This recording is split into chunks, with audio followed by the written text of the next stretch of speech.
আমি অনেকদিন পরে পেজে একটা সুন্দর কবিতা পোস্ট করেছিলাম, যে খায় কোকা কোলা সে একটা আন্টির পোলা। আর দেহি সবাই কমেন্ট বক্সে কোকা কোলা থুইয়া এই দুই আন্টির পোলারে লইয়া লেগে গেছে। একজন লিখছে এই দুই আন্টির পোলাকে কোকা কোলা পেছন দিয়ে ভরে মুখ দিয়ে বের করতে হবে, মানে কোকা কোলার সাথে সাথে এই দুই আন্টির পোলাগুলা প্লাস আন্টির পোলাকে অভিনীত নাটকগুলা বয়কট। কারণ আমি আগের থেকেই জানি ফিমেল ফোরের প্রত্যেকটা অভিনেতা প্লাস ডিরেক্টর বলেন আর প্রডিউসার বলেন এরা এভরিওয়ান আগের থেকেই মুরগি চোর। ফার্স্ট অফ অল ওরা ইলুমিনাতি প্লাস সমকামিতা প্রমোট করে, সেকেন্ড ওরা টাকার জন্য নিজের মা বোনদেরকেও বিক্রি করতে পারে। ডোন্ট ওয়ারি ম্যান, আজকেই পাল্টে দিব সব ধ্যান জ্ঞান। ভাই ভিডিও কই 24 ঘন্টার মধ্যে ভিডিও না পাইলে আপনারেও বয়কট করব কিন্তু। I am sorry guys. Eid কুরবানি গরু কাটাকাটি আর কষ্টে শাহবাগীদের বুকের মধ্যে ফাটাফাটি নিয়ে খুবই ব্যস্ততার মধ্যে সময় কাটাচ্ছিলাম। বাট হঠাৎ করে দেখি ফেসবুক ভাই আমার রিসেন্ট ভিডিও মানে সোনা বন্ধুওয়ালা ভিডিওতে বোতা দাও দিয়া কোপ মাইরা দিছে। আমি স্পিচলেস ম্যান। এদেরকে রোস্ট করলেও আজকাল ফেসবুক রেস্ট্রিকশন দিয়া দেয়। শাহবাগীদের স্ট্রাইক রিপোর্ট আর আপনাদের সাপোর্ট দুইটার মধ্যে দূরত্বটা খুবই কম অবস্থানে আছে এবং যার কারণে পেজের রিস্ক খুবই কম চলতেছে। তো বেশি বেশি করে লাইক কমেন্ট আর কাইন্ডলি শেয়ারটা করে দিয়েন।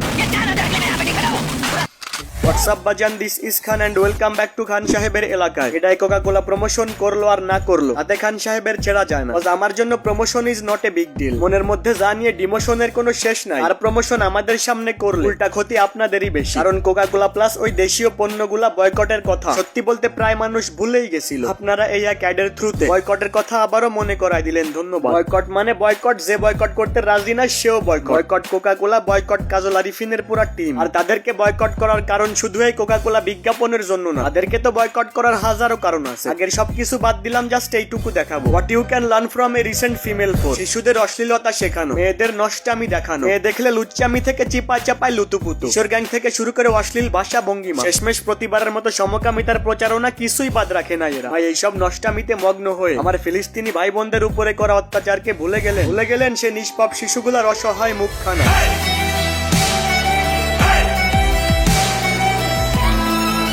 বাজান, নিজের নিষ্পাপ মনটাকে খমার্কা মেয়েদের হাতে তুলে না দিয়ে ঘরে বসে লুডু খেলো, তাও কাজে আসবো। মানে ওই নরমাল লুডু খেলে কোনো লাভ নাই। এই ভিডিওর কমেন্ট বক্সে থাকা লিংকে ক্লিক করে লুডু ফায়ার অ্যাপটা ডাউনলোড করে সরাসরি টুর্নামেন্ট খেলে টাকা ইনকাম করো। অ্যাপে অ্যাকাউন্ট কেমনে খুলবা, ডিপোজিট উইথড্র কেমনে করবা না বুঝতে পারলে হাউ টু ইউজ অ্যাপ এইখানে ক্লিক করে টিউটোরিয়াল দেখে নিও। সো এই ভিডিও পুরো দেখা শেষ হইলে কমেন্ট বক্সে থাকা লিংক থেকে ডাউনলোড করে নিও। আমি 1998 সালে এদের মুদ খাইছিলাম। এই যুগে কোকা কোলা খাওয়ার সমান আর খান সাহেবের নজরে পড়া মানে তেল মরিচ মশলা লাগানো দণ্ডে দণ্ডিত হওয়ার সমান। তাই তো খান সাহেব বলে যে খায় কোকা কোলা সে একজন, যে দোকানেই থাকবে কোক সেই দোকানই বয়কট হোক। বয়কটের সিল মাইরা দিয়া কবেন আমরা খান সাহেবের লোক। এখন বল বয়কটে নাকি তোদের বাপের কিছু হয় না? হলে এখন প্রতি ওভার বল শেষ হইতে না হইতেই কোক মোটেও ওই জায়গার না বলে বলে কানতেছিস কেন? এটা তো বুঝতেই হবে কোথায় কোনো ব্র্যান্ড এমন টাকা খরচ করে কান্নাকাটি করেন। আরো কোকা কোলার মতো একটি বিখ্যাত ব্র্যান্ড মার্কেটিং এর জন্য উঠে পড়ে লেগেছে। আর মানে বোঝাই যাইতেছে বয়কটে তাদের পাছার ছাল থাকতেছে না। আর একটা কথা খেয়াল করে দেখছো, ওই জায়গাটা এতটাই নোংরা যে ওই জায়গার নাম উচ্চারণ করার সাহস ইভেন কোকের নিজেরও না। অর্থাৎ যতই সাপোর্ট করো ওরা যে ঘৃণারও অযোগ্য। ওদের দেশের নাম যে পাবলিকালি উচ্চারণও করা যায় না সেইটা ওরা নিজেরাও জানে। সত্য আর মিথ্যার তফাৎটা যুগে যুগে এমনই ছিল, এমনই আছে, ভবিষ্যতে এমনই থাকবে। যারা গত একটা বছর ধরে মানুষের হাজারো টিটকারি সহ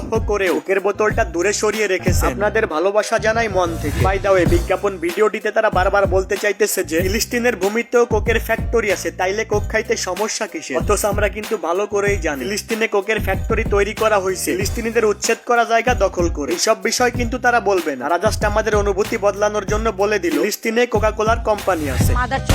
ওদেরকে শুধু বয়কট করলে চলবে না, ওদের বিচিতে দড়ি দিয়ে মাঝ রাস্তায় ঝুলা রাখা উচিত। আর এই বিজ্ঞাপনের ডিরেক্টরে পাইলে আমি একটু আদর করতাম, বিশ্বাস করেন। বাট হালার পুতে নিজের নামটাই প্রকাশ করলো। আর এই বিজ্ঞাপনের ক্যারেক্টারে থাকা নাট্য অভিনেতাদের কথা কি বলবো। আর আবার নতুন প্রজন্মের আইডল আমাদের এই জেনারেশনের পোলাপানেরা আবার এদের খুব কদর করে। অগর জাস্ট একটাই কথা বলতে চাই, বয়কটে প্রভাব পড়ে নাই, উল্টো রেকর্ড করলো। মানে হে ভাই বুঝছি, এইসব বলে বলে মনরে একটু সান্ত্বনা দেওয়া ছাড়া আর কিছুই না। আগে যেখানে একদিনে ভিউ হয়তো 5 মিলিয়ন, এখন সেইখানে 5 দিনে 1 মিলিয়ন। এখন ওই 1 মিলিয়ন লোক কারা সেটা শুনবেন না। এই যে এতগুলা মানুষ, প্রায় 20 কোটি, এই 20 কোটি মানুষের মধ্যে মাত্র 10 লাখ অ্যাক্সিডেন্টাল বাচ্চা থাকবে, এটা স্বাভাবিক। বাট অস্বাভাবিক বিষয়টা কি জানেন? আপনারা কিছু মানুষের অ্যাটেনশন পেলেও আমি নিশ্চিত সবগুলাই গাঞ্জার গুরু। ডোন্ট ওয়ারি ম্যান, আপনাদের পেছন লাল হওয়া তো এইখান থেকেই শুরু।